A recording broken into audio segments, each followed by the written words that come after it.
que é o pequeno aparelhozinho carregadorzinho que foi comprado pela Gearbest. Comprei na Gearbest.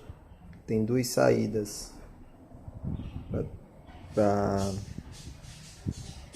uma para um iPad e outra para uma normal, certo?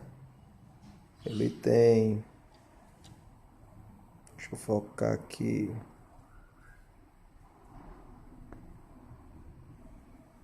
tá ruim de focar, mas ele é 5 volts por 3,1 ampere, certo? Um bom produto. Tem o contra de não vir com cabo, mas satisfaz as necessidades do dia a dia.